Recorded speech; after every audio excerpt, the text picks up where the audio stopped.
ده همان دما گو اوپراسیونا ترکیه لسر عفرینê didûme û şerên dijwar diqewimin herêma min bicêjî pir caran ji aliyê karbidestên Tirkiye ve wekî armanca piştî Efrînê tê ragihandin. Ji ber wê jî rewşeke hişyarî li min bicê heye û amadkarî li hember ihtimala êrişên Tirkiye tê kirin.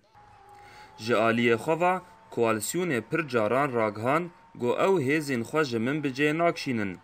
û dê parastina leşgerên xwe bikin û berî çend rojan şandeyek pêla bilind ji koalisyonê serdana min bicê kir. إنها بدا متواجدة نصا أو نبرات تهديدها هنزي دا تربية بشتكو أب إيرشا سرعفني كوتشي بوي هنزي دا تروسا ضعف جبو ما مفات هدنا جديد جرن من بيج ما هو هيزنا بايمان نمرت هيو عبدالله رزقات بيه دو دا ما حطانها طيبات أمريكا جي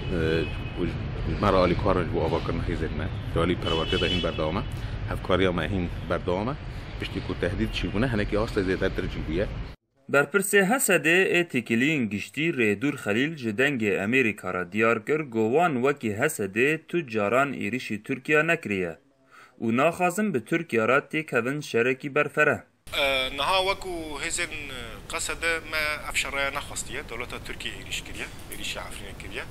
Em naxwazin vî şerrê hanê berfere be ji ber bersiva pêwîst, berxwedana pêwîst li Efrînê ji bo dewleta Tirk û grûpên El-Qaîde tê dayîn. Fakat em vê jî dibêjin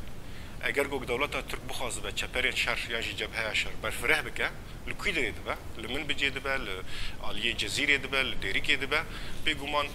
اوایا عالیه قصد دبه و برسبین پیوست بده دیو البرانبری و تشتی گوگتی خواستن و بکه هیجای گوتنê goherêma min bicê di sala 2016 da ji aliyê Hêzên Sûriya Demokratîk bi piştgiriya koalisyonê hat rizgarkirin.